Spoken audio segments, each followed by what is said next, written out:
Hello, everyone, and welcome to another episode of our Conference of Consulting Actuaries Leadership Development interview series. My name is Michael Clark, host of this podcast.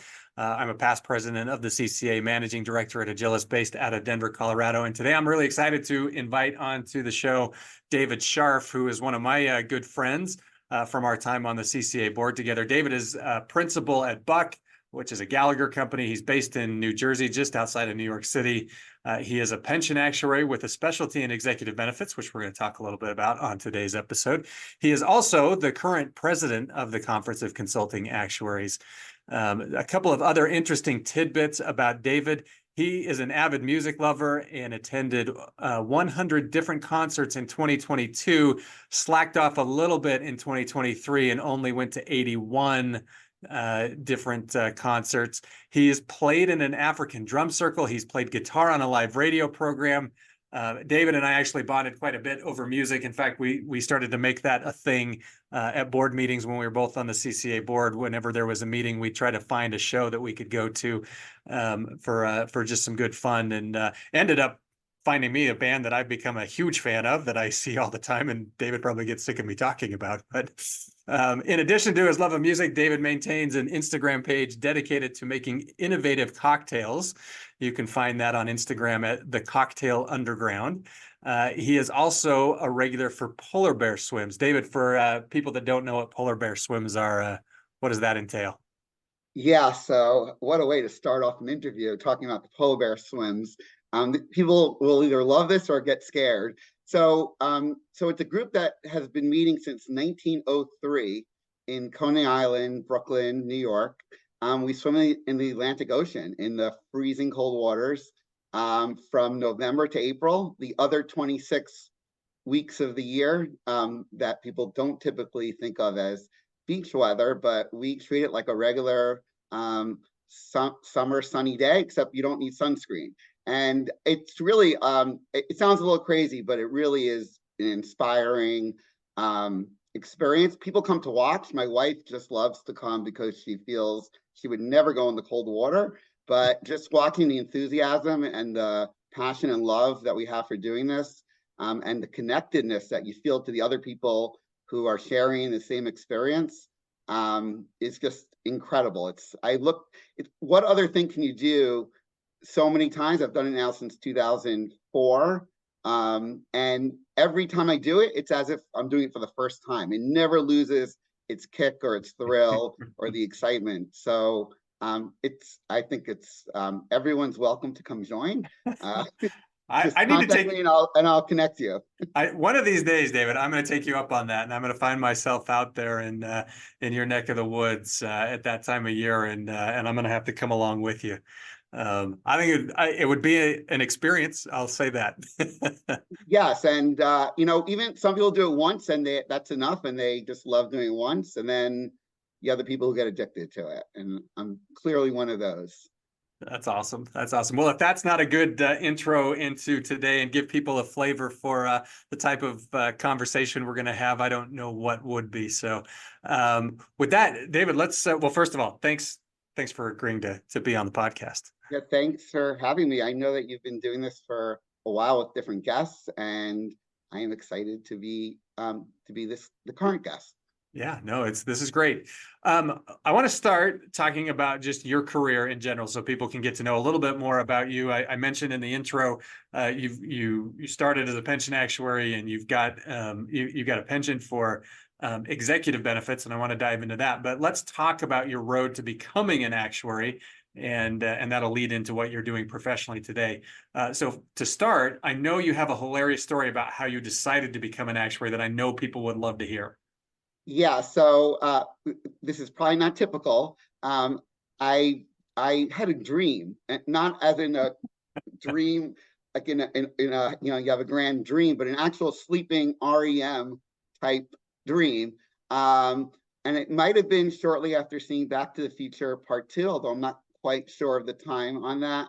It could very well be from some of the bizarre books I was reading at the time. But in any case, the dream was about this superhero who could see the future and manipulate different timelines and see alternative realities. And I had known what an actuary was. I had heard about it. I was at the time majoring in math and economics, but I had no intention or no thought of becoming an actuary. But that dream kind of got me thinking about future possibilities and someone predicting the future and looking at different possibilities. And I knew enough to know that that related to actuarial science. So I met some actuaries, talked to them, and I was hooked right away. And I quickly went ahead, full blast, becoming an actuary, and there was no looking back from that moment. I will point out two things though. One is that it was a sad realization that actuaries really don't have any superpowers. So, but we're still pretty great, but not quite as glamorous perhaps as the dream version of an actuary was. They're not going to be making Marvel movies about us anytime soon. We're Yeah, not joining the right. universe. But the second one is, a lot of times people think of actuarial science as something that's very linear and logical, and many actuaries certainly are, and that's certainly a key fundamental part to what you have to do. But there's also the dream part of things, and more of the nonlinear creative part that I think is very fundamental to what we do, especially as consulting actuaries. It's not simply just calculating the right answer. It's a lot more is figuring out problem solving, figuring out what types of questions we should be asking in the first place. And I think a lot of creativity and more of the non-linear type thinking goes into that. Of course, the logical part is key and very important. But I think there's a heavy amount, more than we would suspect, in what we do that's really more on the creative side of things. And I think the dream is just the perfect entry into actuarial science. Well, I can honestly say I don't think I've ever heard that as how somebody came across the profession or decided to become an actuary. I think you might have the market cornered on that one. So you've been focused on executive benefits for some time now. Let's talk about how did you come into executive benefits? What do you like working in that about working in that space? Yeah, so some of it was by happenstance. I was working on a number of projects for clients that had non-qualified pension arrangements, and it was the same time that there were new laws that went into place under Section 409 Cap A. They were brand new. No one knew them. They were a fundamental change from the way that non-qualified benefits worked before. So it wasn't just some revision or some changes. It was a drastic overhaul to all the rules, and they were extensive and very long. And because of projects I was working on, I dug into it, and I will admit I love reading regs and code and regs. So this was something that I quickly became the person who read them all and knew them, and more importantly, I was able to apply them to actual client work that I was doing. And it just snowballed from there, because once you're the person who has experience in this and no one else does, people will then call on you and rely on you, and then you get more and more exposure to it. And so it quickly turned into my area of expertise. I really enjoyed it. Some of the things I like about it, one is that in many cases, it's the opposite of qualified pension plan work. So my number one thing that I tell people when they ask me a question is, whatever you think on the qualified side, your starting point should be the opposite on the non-qualified exec benefit side. Because of the nature of the rules, they're just set up in a almost contrasting way. So your starting point is better to ignore everything you know and just start the opposite and grow from there, which I kind of love. Somewhat being a contrarian or liking things that are not what you might expect. I kind of like that whole component of it. But the second part is that there's always work to do. This is an area where companies, especially publicly traded companies, have a lot of exposure, and there's a lot of optics in this space from shareholders and from the press. And companies are not going to skimp on this work. They need this work to be done well. They need to make sure it's correct, and they need to make sure it holds water with the public. So I enjoy that part of it as well. Oh, I like that. And I appreciate too what you said about how it wasn't that you necessarily sought this out. It was more of hey, there was an opportunity because some legislative changes and new rules and regulations, and it was an opportunity to dive in based on what you were doing for some clients, and then became the expert from there. And I think that happens with a lot of people. And I think it's one of those things that I think people should keep in mind, especially as they're learning, as they're trying to develop their own professional persona and areas of expertise, is that find those new things and dive into them, become the expert on them, and it really can put you on a nice trajectory. Yeah, and in some amazing way, everything just worked out timing wise, where bizarrely, I don't know why more people didn't go into this space, because there aren't many experts. I keep on seeing the same names over and over again. It's a small group of us who seem to have gained the experience and expertise in this area. But yeah, I agree that there's probably in anyone's career, there's those moments where something comes up where if you dive in, you can become that person. It's just really keeping your eyes open for it. I mean, even being an actuary is a bit of a niche profession, and you're talking about finding a niche within the niche. Yeah, that's right. No, I think that's helpful for people to understand, because I think those opportunities, they don't necessarily come up all the time, but when they do, those are great opportunities to really to dive in, spend some extra time even, because I think a lot of times it does require an investment of your own time and resources beyond even sometimes your normal working hours to really figure some of this stuff out. Oh, certainly. And there was some pressure on, why are you doing this type of work? You need to, this is not our core work. This is something on the side. You're spending a lot of time on this. But it certainly, I think I had passion for it and really liked it. And I think that's another thing. You could find an area that you could be good at, and maybe there's opportunity. But if you don't enjoy it and don't like it, you're gonna quit at some point in it, or you're not gonna put your full effort and engagement in it, and that will show. Really, it needs to be something that you truly like. Yeah, Ultimately. absolutely. So we've talked about being an actuary. If you weren't an actuary, what would you be doing? Yeah, so when I was much younger, I would have said an astronaut. But the main reason why I couldn't do that was, first of all, I'm probably not physically capable of it. I don't know that I would pass all those simulated tests and flight tests and being spun around in outer space. But the idea of it, I love. My wife actually made me promise before we got married that I would not be an astronaut. She apparently had some actual concern that I would pursue that. But given that I would not be an astronaut, the other area would be astronomy. I am to some extent an amateur astronomer in some sense. I love going out at night and looking at the stars, the moon, planets, and my kids all know where all the planets are because I've been indoctrinating them since they were little kids, but also the mathematics behind it all. I will give a public service announcement that there is a full solar eclipse happening in the beginning of April that goes through the US, and it is something you do not want to miss. It is one of the greatest experiences that you could have in your life. We were lucky enough to have one also in 2017, but they're pretty rare. Even to have them this close together is really unusual, and this might be your last chance to see one unless you're going to travel somewhere. So I encourage everyone out there to this should be your number one priority. At least it is for me, certainly. April 8th, Monday, April 8th, mark it on your calendar if it's not already there. And that's one thing that you and I obviously have talked a lot about, seeing is that I'm traveling to go see that. So are you, I believe. You're going to putting yourself in a place to be able to be in the path of totality, which as you mentioned, and I would echo that, it's a unique experience, and it's one that is well worth it. Even though it's only for about 4 minutes that you get to experience the full effect of it, but nothing is quite comparable.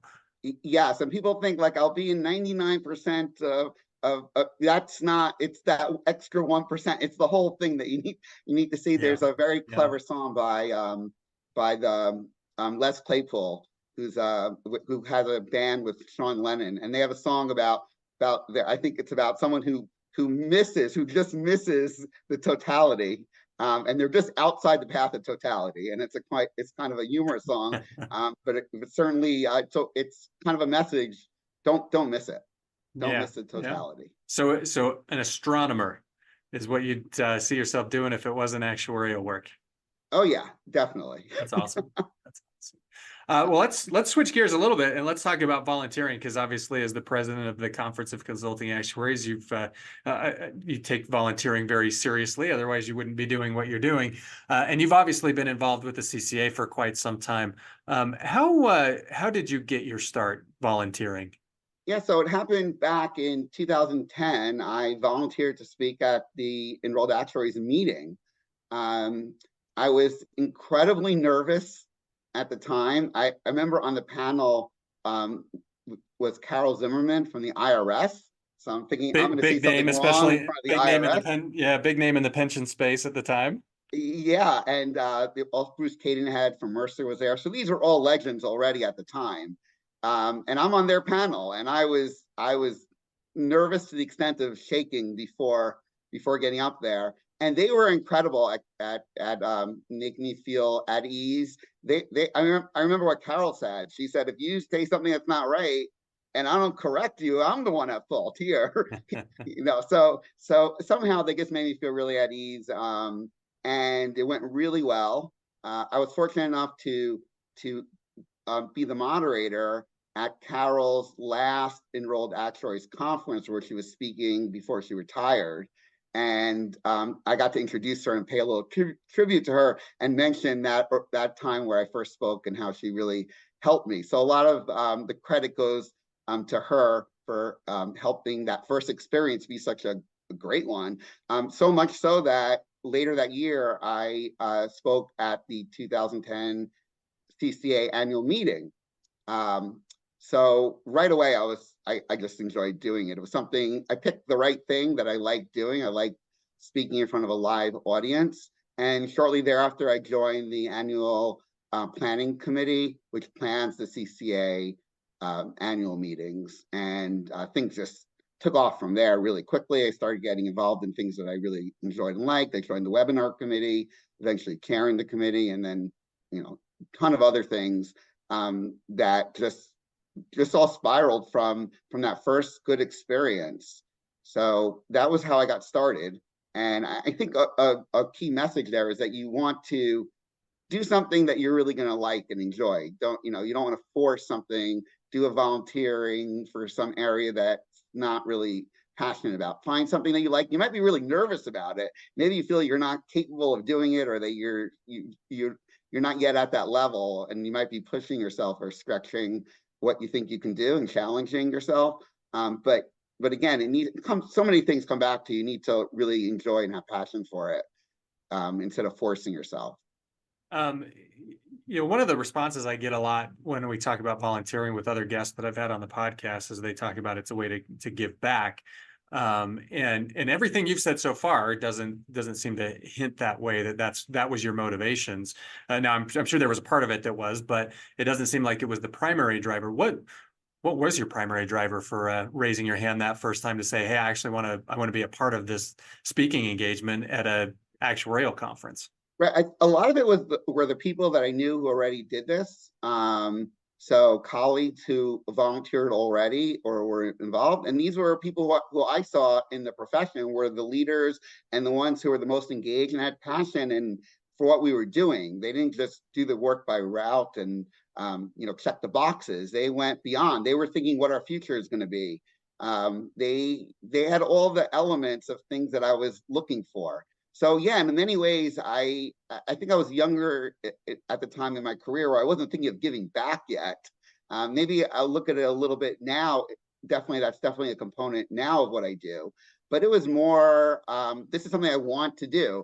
Again, it was the passion that those people had who were volunteering. I want to be part of it. It was exciting. I want to be part of that group that was leading the profession, that was setting what the next thing was going to be, the whole idea of preparing something that then the whole profession is going to look at, and you're the one behind the scenes doing it, was really thrilling and exciting.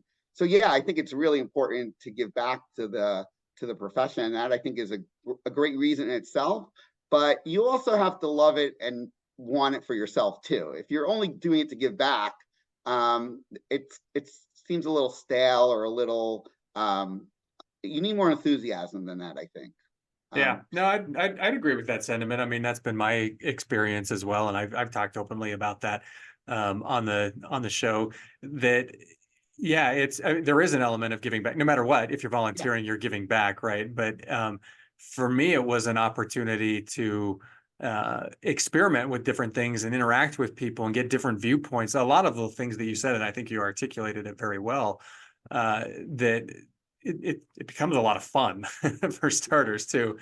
So what are some of the things that you've gained from volunteering? I mean, you've talked about your motivations. You wouldn't do it unless you've gotten something out of it personally as well. So what are some of those things? yeah. I mean, I think there's great career development opportunities or that you gain from volunteering. It depends really on what you volunteer for. So for me, public speaking was something that I actually always wanted to do, but was always very shy about or nervous about. A lot of times I wanted to keep it safe beforehand. When I would go to client meetings, I would have things scripted, and it didn't come across authentically or naturally for me. And and it was always kind of, yeah, it was kind of difficult. It didn't feel good. It felt like always like pressure to perform well when you're speaking, and I didn't enjoy it. And then I would criticize myself for not saying the exact right thing.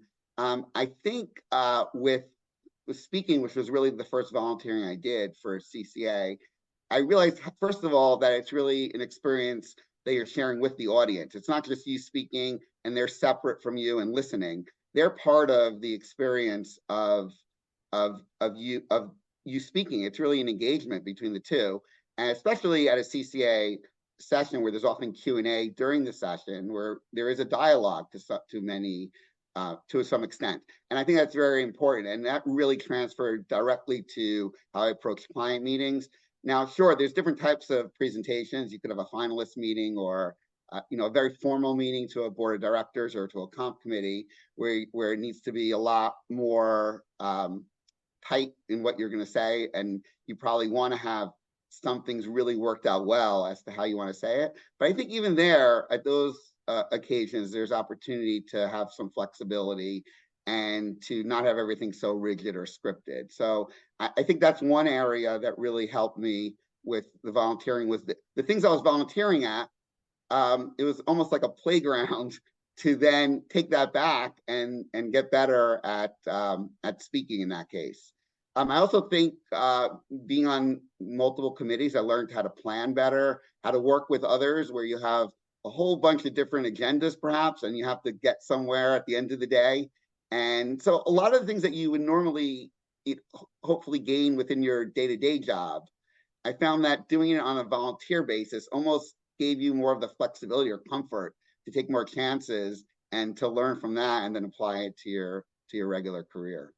Yeah, no, absolutely. And I mean, again, I can echo those sentiments. That's been my experience as well. Some of the things that I've learned and some of the things that I've been able to try out and test Yeah. are much easier to do in that volunteer environment than they are, say, in your day job, where it's not that there's zero risk to the volunteering Yeah. piece, but it's much less than messing up a client presentation or something to that effect or to that magnitude at your day job.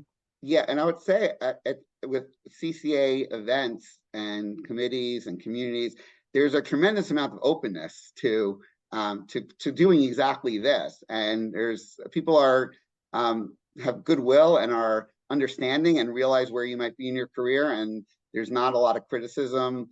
So you could take those chances, and I think also you gain the support and encouragement from the other volunteers who are happy that you're volunteering and want you to succeed. Absolutely, yeah, and actually jotted that down from something you had said just a bit ago about how there are people there to help you out. Oh yeah, You gave your example of that speaking engagement and having people like Bruce Cadenhead and Carol Zimmerman there who they didn't want to see you fail in that right. situation. They were very much as interested in you succeeding as you were for the collective good, right? And so and that's been my experience as well. Anybody that's raising their hand to say, "Hey, I'm interested in this. I'd like to volunteer."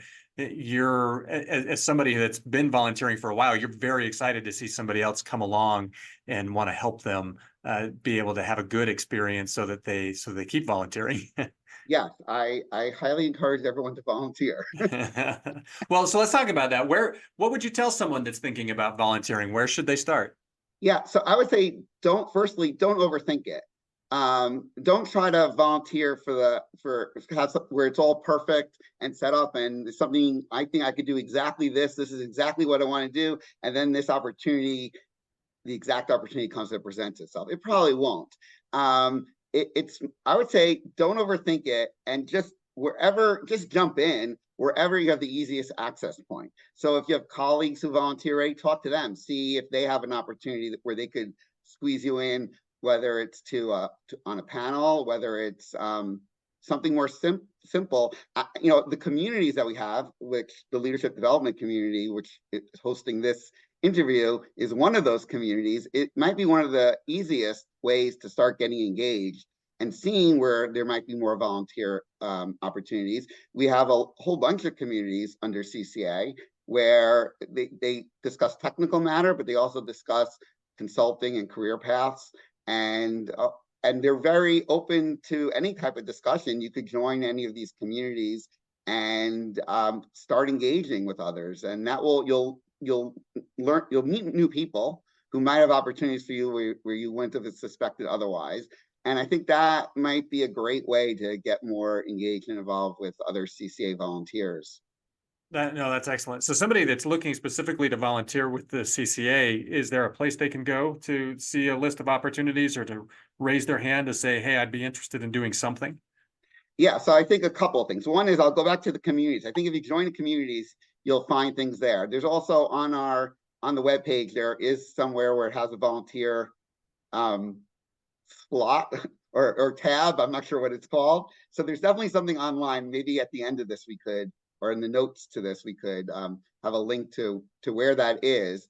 But I also think that if you do have any colleague or anyone who is engaged and part of CCA volunteering, reach out to them, because oftentimes they'll help support you and give you comfort in what you're doing. So you're not just jumping in on your own, you have someone with you. Yeah, no, absolutely.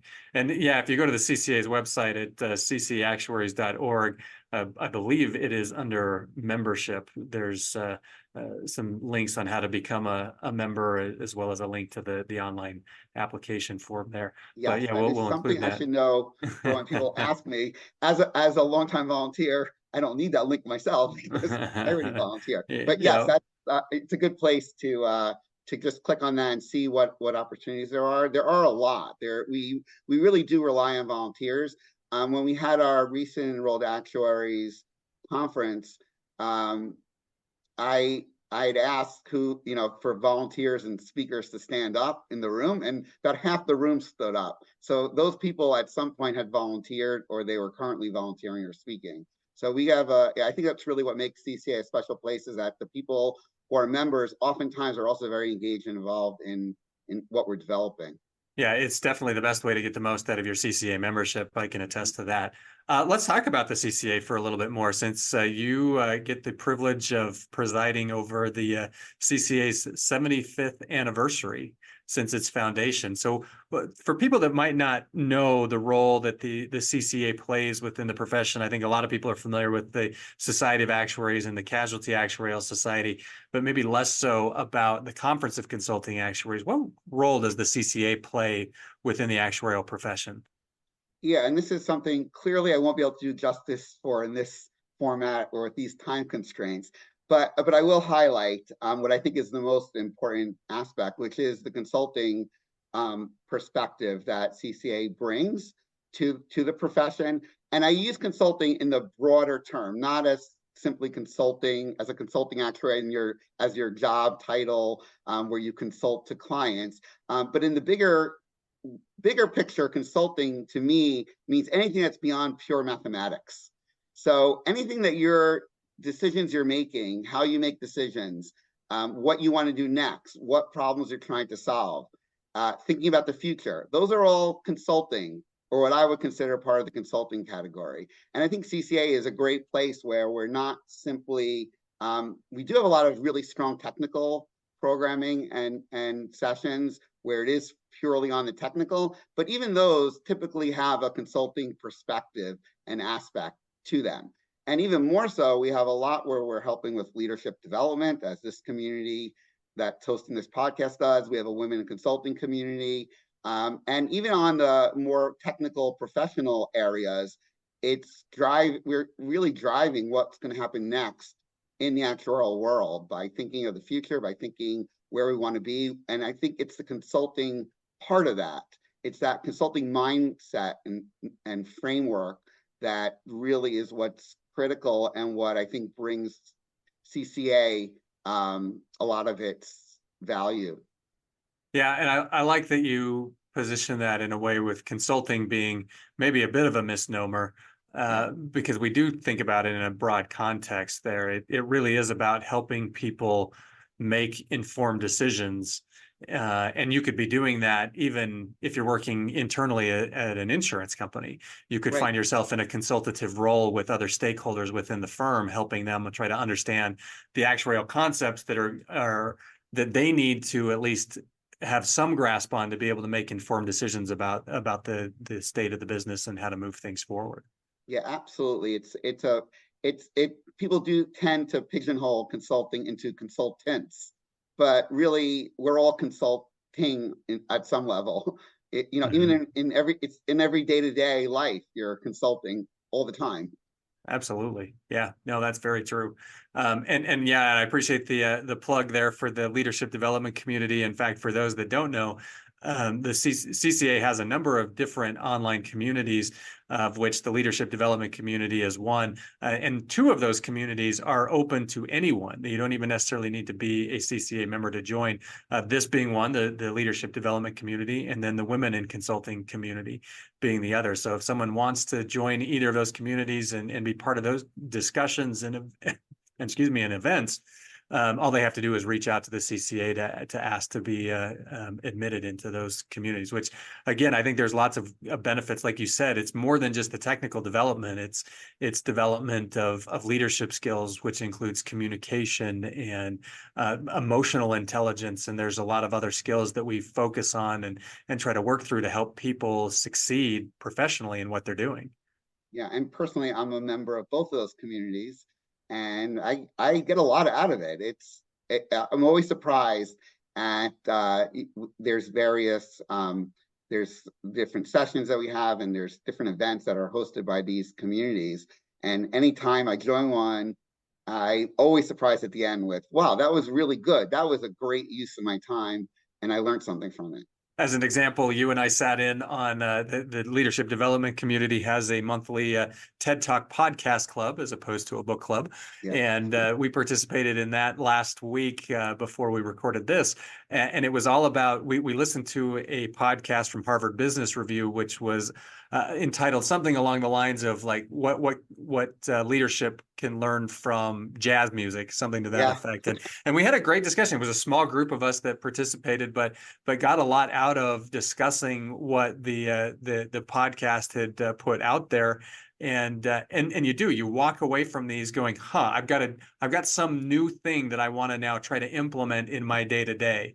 And I think that's one of the benefits of what we're hopefully trying to do, and hopefully people see the value in that. Yeah, I'll also add that these are all fun. Like these are not torturous. The time, and I think I mentioned this towards the end of that jazz discussion. It was gone in a second. The whole thing just felt like 5 minutes, when in reality it was I don't even know if it was a half hour or an hour. Over half an hour, yeah. Yeah, it was just, the time went really fast. It's enjoyable, which again I think is the best way to learn, when you're enjoying it and not aware of the time, and it feels you're very engaged with it. That's where you benefit the most. And I think CC does a great job at making events both informative and educational, but also fun and enjoyable. Oh yeah, absolutely. And I think we've seen that, even hopefully people have seen that over the past years with the leadership type sessions that we've done at in-person meetings. I know the webinar committee has a couple of slots for more leadership development type topics. Like we had one earlier this year that was all about using LinkedIn to its fullest potential, which was very engaging and caused me to make some changes to what I do with LinkedIn. And you're right, we do end up having a lot of fun with it. Yeah, I think that's key to a lot of the things that CCA does. So let's talk a little bit more about leadership and your experience with leadership. Obviously, you're in a leadership role right now within the profession. When you think about people that you consider to be successful leaders, what traits do they have? How do they demonstrate their leadership? Yeah, so I think it's firstly, I think it's important to distinguish between different types of leaders or leadership. So where there might be different skills that need to be more emphasized. So you could be a leader of a team at work where you're leading a team on a project, and those have certain traits that are very important. But then you have the bigger leadership type where you might be leading an organization or a profession, and those might a little bit of a different balance than what you need. But I think behind both of them, the fundamental components are, I think charisma is very important, and having a confidence in what you're doing, but also to be inspiring and not making things like I'm the leader, I'm going to tell you what to do. That's clearly a recipe for failure. When you're at the leader, you're not the dictator. You're separate from the people you're leading in some respects, but it's also really very important to be part of the people that you're leading. So it's a little bit of a push and pull between making sure you stand apart from the others that you're leading, because you are the leader and you have to set the tone and the messaging for what you want to accomplish. But you also want to have some warmth and some feeling for the people you're leading. You're one of the people you're leading too. So it's kind of moving between being the leader and being one of the people you're leading too. It's a little bit of a tough dynamic to master.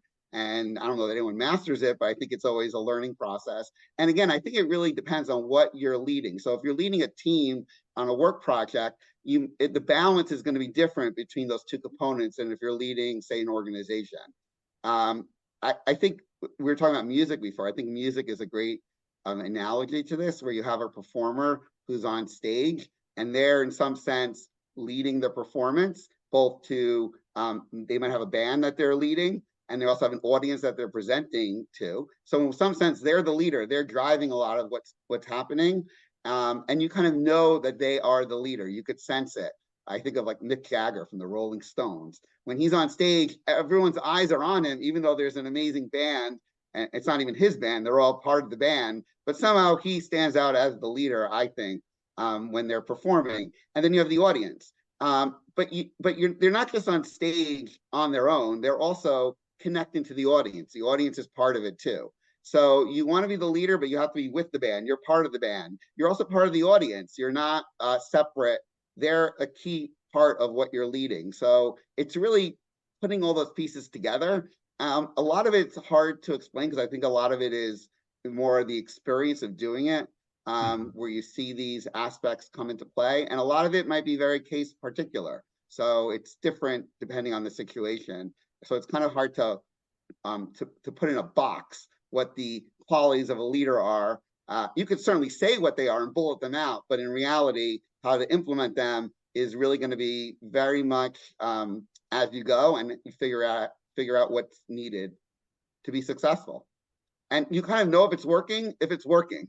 That's kind of, it's good testing ground, and you can make changes and adjust between how much you're showing the more of the I am the leader versus how much you're showing I am one of the people who I'm leading.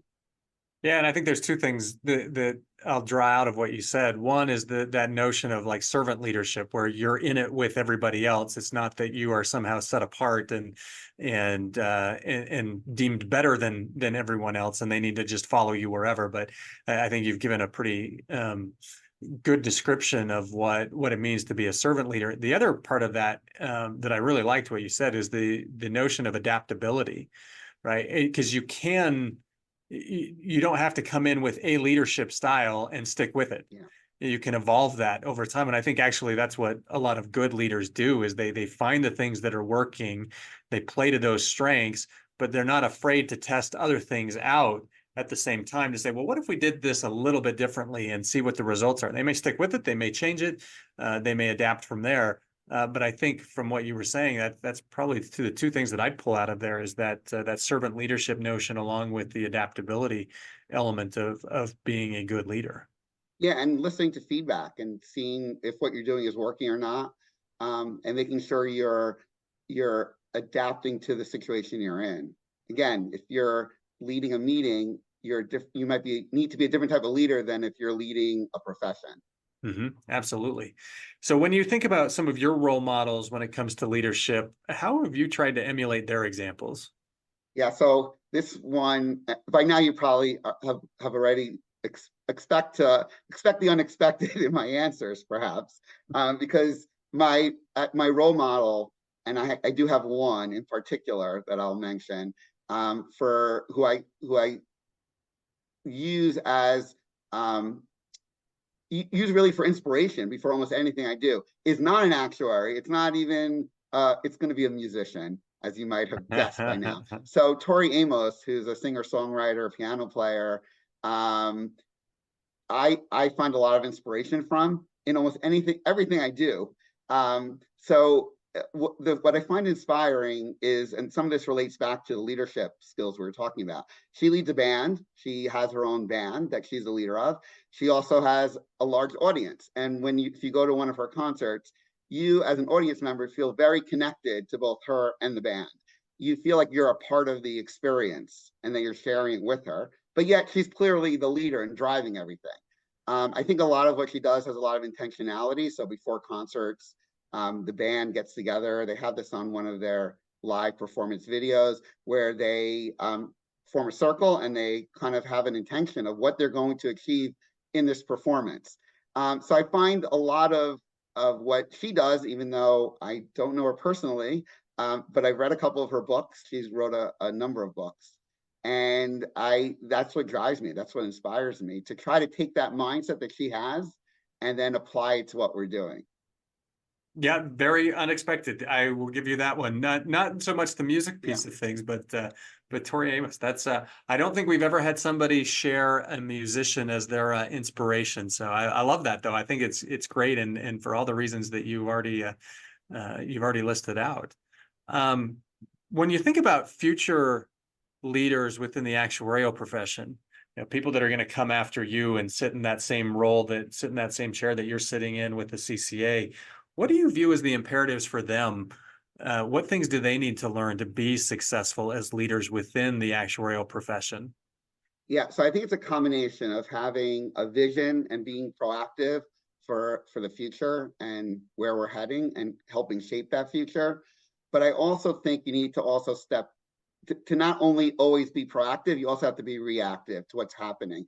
Because if you have too much of a vision for the future and are very tied to that and not in tune with what's actually happening in the world or what's changing, then you're often heading in the wrong direction. So I think it's very important for us to, as leaders, we have an imperative to help shape that future and really to drive it, but at the same time being very cognizant and aware of what's happening in the world and react to that as well. We don't know how things are going to be in the future.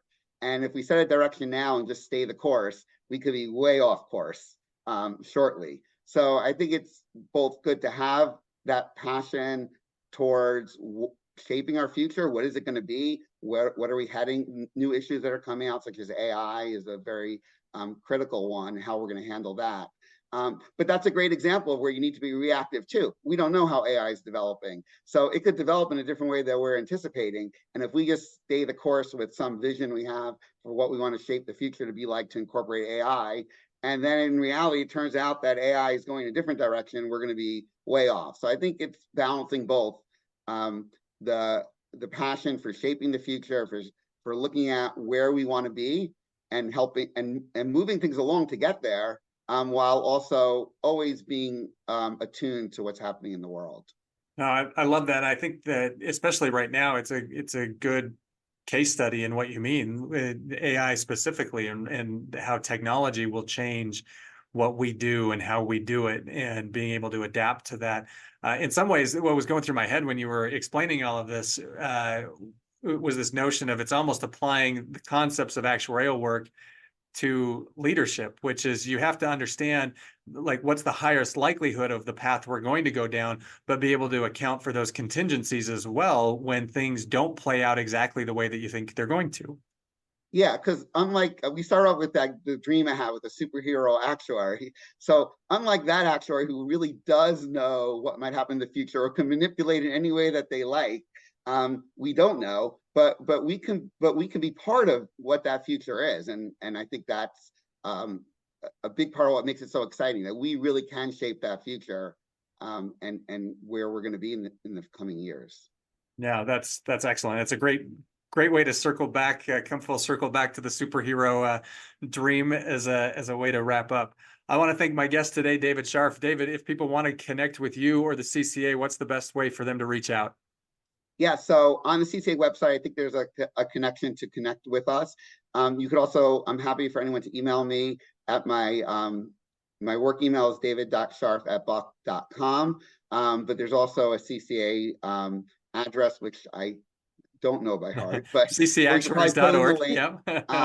And you can reach out to me. I'm on LinkedIn as well. There's a CCA President page on LinkedIn, but there's also my own personal LinkedIn. Both are happy to engage on either account.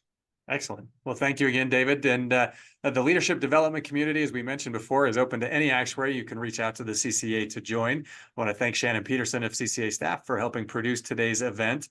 And join us for upcoming CCA events, and follow us online on social media and on our website.